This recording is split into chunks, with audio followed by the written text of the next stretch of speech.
The return of Chicago Fire and the rest of the One Chicago world with a 3-hour crossover event is the moment we've all been waiting for. The crossover, like many others, is genuine, with all teams cooperating for the full 3 hours. Nevertheless, the change from Chicago Fire to Chicago Med and finally Chicago PD is still noticeable. Let's begin, since I will be covering the first hour of the crossover. No one has forgotten about Haley Upton.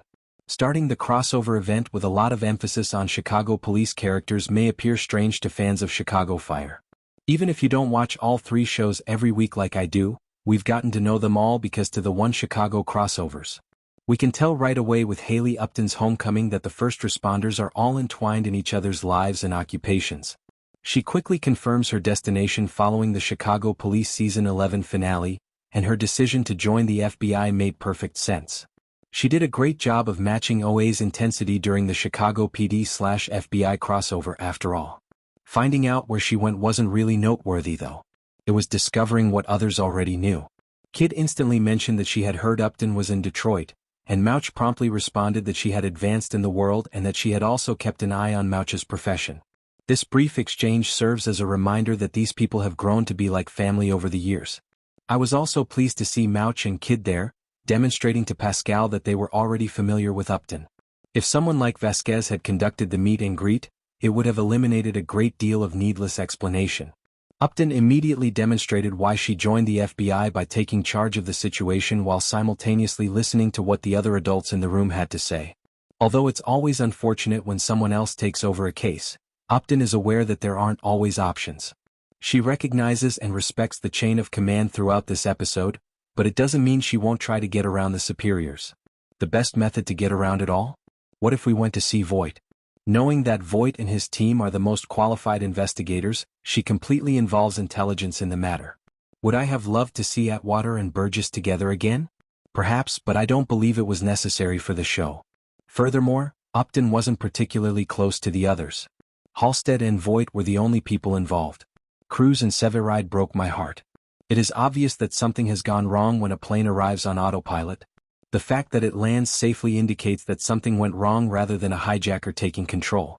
On that plane, nobody was ready for what they were going to witness. You can practice a variety of scenarios, but you can't become ready to deal with 188 dead passengers. Cruz, Severide, and others who boarded that aircraft allow us to witness the fallout. I love that no one condemned them for being shocked and there was no shame in it. Kid made it obvious to Macy that she would be shaken by what she was simply hearing, even if she had to act tough. Cruz, who steals the hour, is far more unsettled than Severide, and I believe that experience and recent events are partly to blame. Cruz is a parent, but they have both witnessed horrible things. Although Cruz doesn't initially express it, you can tell that he is thinking about his family as he observes everyone on the plane. Severide has fostered, but he doesn't quite have the same family as Cruz. Luckily, he was not the one who ascended the aircraft. Cruz and others had to disembark and go through decontamination after learning it was a hazardous scenario. He passed the baby in arms, the boy with his headphones around his neck, and the old couple holding hands.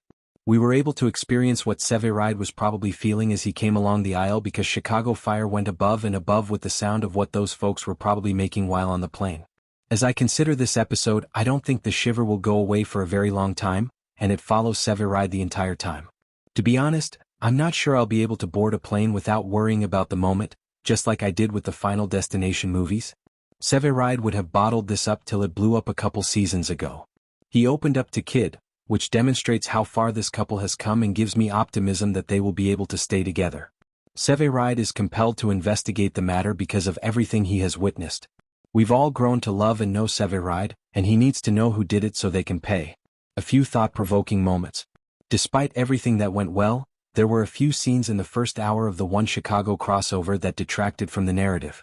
The first involved Violet and Novak riding in the ambulance with hardly any personal protective equipment. What was the purpose of that facial shield? The paramedics take the lone survivor in hardly anything, even though Severide just got dressed in squad's hazmat gear? They behaved totally irresponsibly because, at the time, they had no notion what the chemical toxin was. The U.S. Marshal's refusal to allow Ombo 61 inside the hospital makes sense. But I will contend that when Violet first requested to enter the ambulance, they ought to have allowed her to do so. It's not as though Violet's exit and subsequent movement into the rear would cause a serious issue. Although waiting was unpleasant, a single patient, or two in this case because the woman was pregnant, cannot be placed in front of the entire hospital's patient population. I contend that the isolation units ought to have been established promptly so that everyone could enter and go directly to them. It didn't make sense to have such a major delay outside, as everyone was eventually permitted to enter nevertheless. I suppose that in order for the marshals to take action, they had to be compensated. However, let's return to this PPE.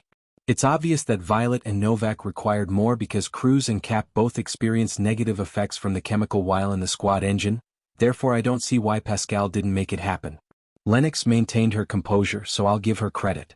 Her military background is the source of it, but occasionally a scenario and the fear around you can cause your own nervous system to become agitated. She may be accustomed to combat zones, but she is unfamiliar with trapped room fires. However, she did what Severide asked and assisted as they awaited Kid's arrival at the mortuary.